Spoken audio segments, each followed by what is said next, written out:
Welcome to the Executive Presidency, authored by John Waters and Adam L. Wonger via Real Clear Politics. I would support you to be spokesperson for the Pentagon. Connecticut Sen. Richard Blumenthal acidly told Pete Hegseth during his hearing before the Senate Armed Services Committee. The insult was a poke in Pete's eye for his career at Fox News. Blumenthal, who once fibbed that he had served in Vietnam as a Marine, he never left the States, thought Hegseth lacked the record of leadership to head an organization as large and complex as the Department of Defense. Evidently, it never crossed Blumenthal's mind that this appointment was a first step toward making the department less large and complex. On paper, former Defense Secretary Lloyd Austin had such leadership experience, as did Jim Mattis, Bob Gates, Leon Panetta, Donald Rumsfeld, and most other department secretaries over the last 25 years. Pete, on the other hand, led a platoon in Iraq before smiling his way through Saturday morning news shows. Once, during a bit on Fox and Friends, Hegseth tossed an axe that sailed over its target and struck a man standing nearby. Pete grimaced. The man was unhurt, and the show went on. Despite Blumenthal's put-down, Hegseth's nomination passed out of committee and cleared a floor vote on his way to becoming the youngest Secretary of Defense since Donald Rumsfeld was first confirmed 50 years ago. Hegseth wasn't the traditional nominee, and that's the point. Blumenthal and others like him looked at Hegseth through distorted, outdated glasses. They fail to understand that Donald Trump is remaking the executive branch of the federal government, and it starts with choosing communicators. Any effective network of strategic communication must be organized as a hierarchy. If there is no one at the top who determines the messaging, there will be as many messages as there are nodes in the network. The executive's ability to achieve his goals is fundamentally dependent on high fidelity, rapid information transfer, where the message is relayed broadly, quickly, and without that's what effective communication is. And it explains why Trump's first term was less effective than it could have been. When Trump took office 8 years ago, the left resisted him through the mainstream media, Hollywood, and corporate America. But the spearhead of the resistance was his own government. The bureaucrats of the vast administrative state did not see Trump as a legitimate occupant of his office. Thus, they didn't merely distort the communication that came from the top.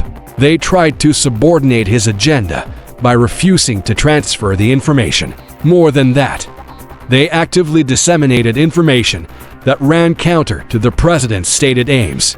Accomplished people like Jim Mattis and Rex Tillerson were seasoned executives with deep managerial experience, but their priorities were misplaced. Rather than advance the president's initiatives, they focused on protecting themselves and their legacies. In his 1938 classic, The Functions of the Executive, author Chester Barnard explains that an executive's first task is to create a definite system of communication. Barnard wasn't talking about the technical means of communication, whether that be telephone, memo, or computer, but the communicators themselves. These new modes of transferring information sometimes obscure the human interaction that remains the most effective form of information transfer. Communication, Barnard writes, will be accomplished only through the agency of persons, meaning the appointment of the right people. Controlling an enterprise, he tells us, hinges on the executive's choice of who will repeat and amplify the executive's message. During the Biden interregnum, it seems that Trump absorbed these insights, almost as if by osmosis. Consider the inauguration. There were Elon Musk, Jeff Bezos, and Mark Zuckerberg front and center. Yes, they are among the world's wealthiest men, but they also happen to be the owners of national and global media organizations. Trump spent the entire first day of his second term on camera, narrating his executive actions. "Here, David, that's for you," Trump said, passing his trademark, Trump-embossed marker to an aide, then holding up an executive order before the cameras like a newborn baby. Never before had a president so merrily occupied the stage of the Oval Office, hosting audiences of millions online and on television as he signed documents, bantered with reporters and staff, and generally went about his business. Trump knew his day-long, unscripted availability would contrast sharply with his predecessor's behavior. Joe Biden's increasing withdrawal from the public and his inability to deliver spontaneous remarks hid his declining mental health and the fact that he really wasn't in charge. All forms of communication either demand or simulate presence, and Biden hadn't really been present for some time. This is so out of keeping with the long-established precedents for how to inhabit the Oval Office that it invites serious reconsideration of comments that former President Barack Obama made to Stephen Colbert, allegedly in jest. People would ask me, knowing what you know now, "Do you wish you had a third term?" And I used to say, "You know what? If I could make an arrangement where I had a stand-in, a front man or front woman, and they had an earpiece, and I was just in my basement, in my sweats, looking through the stuff, and then I could sort of deliver the lines. But somebody else was doing all the talking and ceremony. I'd be fine with that." By the time Trump deposed Obama's frontman and took the oath of office, he was activating many of the key nodes in his system of communication. Kash Patel, a charismatic attorney of ambiguous political origins, has a Truth Social following of 1.5 million people. Until recently, he sold children's books, scarves, and other goods through his online merchandising site. Since leaving Congress in 2021, Tulsi Gabbard has been a successful talk show host, news commentator, and author. Her followers on X approached 3.5 million. Before the election, nobody anticipated Hegseth, Patel, or Gabbard would be selected to lead government bureaucracies. They lacked experience and pedigree, among other intangibles required under the Bush-Obama-Biden paradigm for leadership. The theme that binds them and others in Trump's administration is their ability to think and speak on their feet and to connect with large audiences via television and the internet. They are able to go beyond rehearsed speech to win followers in the parlance of social media. In the attention economy, smartphones and computers continue to claim more and more of our time. And Trump's nominees are some of that economy's brightest entrepreneurs.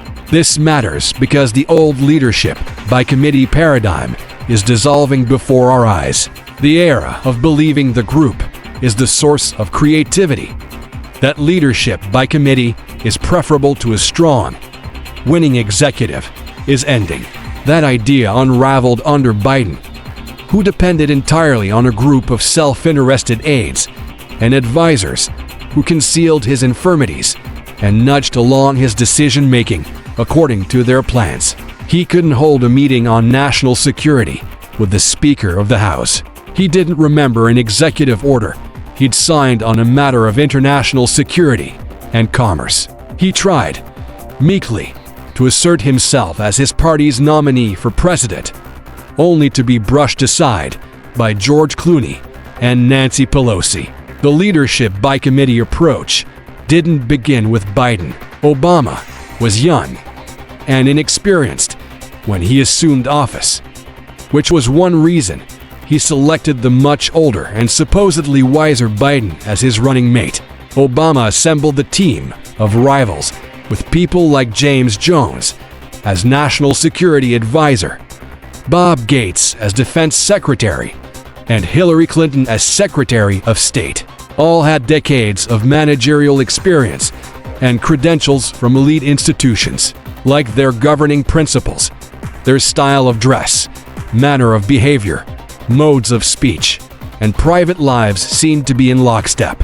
The press applauded Obama's humility and judgment in selecting this cast of people, commending his willingness to work collaboratively in locating the solution and meeting in the middle when necessary. Why? To get a deal done. Obama saw this as a new approach, part of the change that his election brought to global diplomacy. Speaking in London 3 months into his first term, he announced that in a complex world, it is very important for us to be able to forge partnerships as opposed to simply dictating solutions. If there's just Roosevelt and Churchill sitting in a room with a brandy, that's an easier negotiation. But that's not the world we live in, and it shouldn't be the world that we live in. Despite Obama's conviction in the novelty of this approach, Bush did it, too, memorably. He claimed that he was the decider, but the running joke during his presidency was that everybody but Bush was in charge. People like Rumsfeld at Defense, Colin Powell at State, Paul O'Neill at Treasury, and, of course, Vice President Dick Cheney. All were older, supposedly wiser, and more experienced in government and business. The public accepted what the media served up, that all these executive personalities provided depth and expertise to President Bush's ultimate decision-making, ensuring Americans received the best, most sophisticated solutions to all problems, domestic and international. The results, however, were disastrous. Rather than win the war on terror, Bush's advisors and executives used war as a pretext to expand the size and scope of government. In the process of fighting Islamic extremism, he naively built a network of information gathering and surveillance that would eventually be unleashed upon domestic extremists, the Obama-era epithet for Americans who resist the left-wing, top-down model of administrative government. Rather than stop illegal border crossings and legislate a solution to our demographic challenges, multiple administrations used illegal immigration to engineer society toward multiculturalism, creating along the way a social credit system based on race and sexuality that divides the country and demeans our humanity.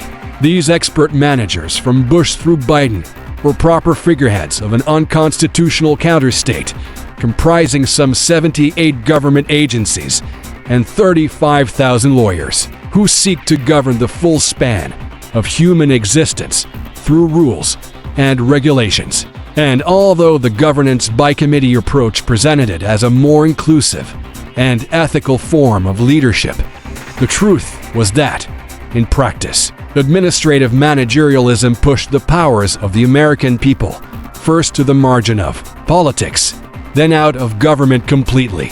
Trump repudiates that paradigm. There will be no administrative committee that jointly deliberates a course of action and then finds a compromise that always amounts to a half measure with little buy-in. Trump knows exactly what he wants to do and to whom he is obligated.